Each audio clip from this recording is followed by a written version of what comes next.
लाडकी बहीण योजनेच्या कार्यक्रमासाठी मुख्यमंत्री सोलापूरला येणार आहेत। यावेळी मराठा क्रांती मोर्चा सोलापूरच्या वतीने त्यांना जरांगे पाटील यांच्या आंदोलनात तातडीने मार्ग काढावा याबाबत निवेदन देण्यात येईल अशी माहिती आज पत्रकार परिषदेमध्ये देण्यात आली। जरांगे पाटील गेले 4 दिवसापासून उपोषण करत असून त्यांची प्रकृती ढासळत आहे। शासनाने त्यांच्या या आंदोलनाची तात्काळ दखल घ्यावी अशी मागणी यावेळी करण्यात आली। यापूर्वी महाराष्ट्राच्या मुख्यमंत्र्यांनी सर्वसमावेशक असं काम केलं आहे। लाडकी बहीण योजनेअंतर्गत महिला भगिनीच्या भेटीगाठीसाठी मुख्यमंत्री आणि दोन्ही उपमुख्यमंत्री सोलापूरला येत असताना त्यांना सोलापुरात पाय ठेवू दिला जाणार नाही अशी वल्गना माऊली पवार आणि त्यांच्यासोबत असलेल्या काही काँग्रेसच्या स्थानिक युवकांनी केली होती। त्यामुळे मुख्यमंत्र्यांच्या दौऱ्याआधीच मराठा नेत्यामध्ये वाद पेटल्याचे चित्र दिसत आहे। तर टाकूया एक नजर।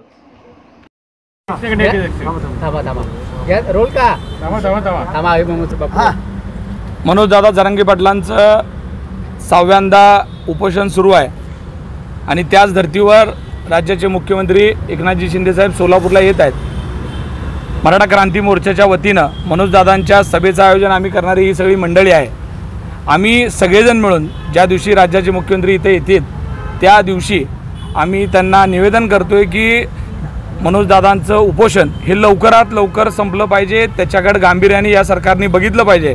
म्हणून दादा जे सांगतात ते तंतोतंत तशा पद्धतीचा त्यांच्या मागण्या पूर्ण करण्यासाठी सरकारने गांभीर्याने लक्ष दिलं पाहिजे, ही आमची प्रामुख्याने मागणी आहे। सरकारने काही आपल्या मराठा बांधवांना इशारा दिलेला आहे की मुख्यमंत्र्यांची सभा उधळून लावू, कसं पाहता या इशाराकडे, हे कितपत योग्य आहे? काल सोलापूरमध्ये स्वघोषित मराठा समन्वयक माऊली पवार जे महाविकास आघाडीचा अजेंडा चालवत आहेत, लोकसभेत घेतलेलं टेंडर अजूनसुद्धा विधानसभेपर्यंत न्यायचं आहे, या दृष्टिकोनातून ते काल सांगत होते की राज्याचे मुख्यमंत्री सोलापुरात येत आहेत, त्यांना आम्ही पाऊल ठेवू देणार नाही। राज्याचे मुख्यमंत्री आदरणीय एकनाथजी शिंदे साहेब हे काय आहेत, त्यांना कोण रोखू शकतं आहे हे संबंध महाराष्ट्राला माहीत आहे।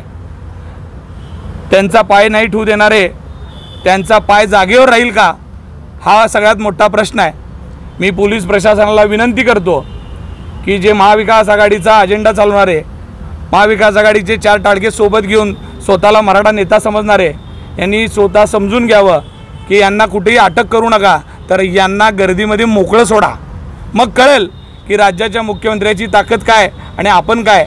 कारण आज राज्याच्या मुख्यमंत्र्यांशी बोलल्याशिवाय आणि ते बोलत असताना जरांगे पाटलांचं नाव घेतल्याशिवाय तुमचं दुकान उघडत नाही हे आम्हाला माहीत आहे। मनोजदादांचं नाव घेतलं तर मराठा बांधवाला असं वाटतं की माझ्यासाठी बोलतोय, पण हे माझ्यासाठी बोलणं नाही तर स्वतःची दुकानदारी चालवण्यासाठी माऊली पवारनी केलेलं वक्तव्य आहे। कारण आत्ताच या जिल्ह्याच्या पालकमंत्र्यांकडून 4 कोटीचं टेंडर घेतल्याचे पुरावे माझ्याकडे आहेत। मी जाहीर सांगू शकतो कुठल्या नावाने घेतले। याच शहर उत्तरच्या आमदारांचे पाय धरून कशा पद्धतीनं बायकोला स्वतःच्या त्यांच्या संस्थेत कामाला लावण्याकरता विनवण्या केल्या आणि मराठा समाजाचा मी नेता आहे, मग मला काहीतरी केलात तर समाजाची मतं तुम्हाला मिळतील, अशा पद्धतीचं वातावरण तयार करून फायदा घेणाऱ्यांनी एकनाथजी शिंदे साहेबांवर बोलण्याची ताकद दाखवू नये। आपण काय आहोत आपल्या लायकीत राहून बोलावं, कारण आपल्यासोबत असलेली माणसं ही कधी निघून जातील आणि आपण कधी उडे पडाल हे लक्षात येणार नाही।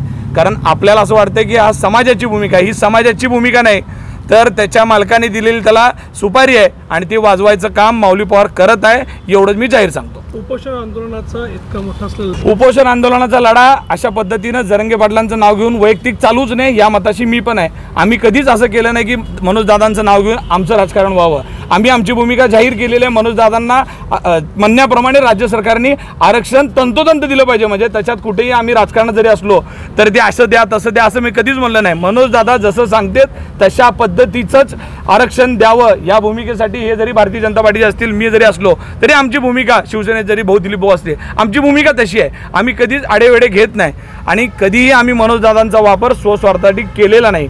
काही लोक स्वस्वार्थासाठी मनोजदादांचा वापर आता करायला लागलेले आहेत। मागं सुद्धा तुम्ही बघितलं होतं प्रणितताई ज्या पद्धतीनं मनोजदादा सोलापूरला आल्यानंतर त्यांना बुके देण्याकरता कशा पद्धतीची धडपड करत होते आणि आत्ता एवढे दिवस मनोजदादा उपोषण त्यानंतर एकदा झालं, आत्ता एकदा झालं, पण खासदार झालेल्या प्रणितताईला कधीच वाटलं नाही की मनोजदादांना लेखी स्वरूपामध्ये सगळ्या मागण्या मान्य कराव्यात। म्हणून काय बोलले राज्यसभेमध्ये त्यांनी की मनोजदादांचं उपोषण संपवा। अहो मनोजदादांची मागणी काय होती, ज्या पद्धतीची मागणी होती त्या पद्धतीचं तुम्हाला तुमच्या तोंडातून बोलायला काय घडलं होतं, पण तुम्ही नाही बोलू शकलात.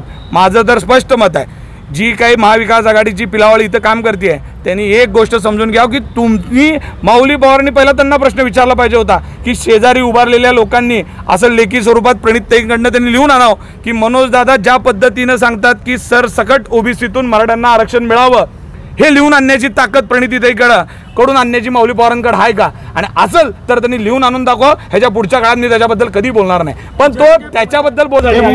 सगळ्यात मोठं त्यांनी लिहून आणलं तर 100% मी एक सांगतो, एका पक्षाचा जरी जिल्हा प्रमुख असलो तरी माझी भूमिका ही जाहीर आहे की मुख्यमंत्र्यांनी तसं करावं, या भूमिकेशी मी आहे.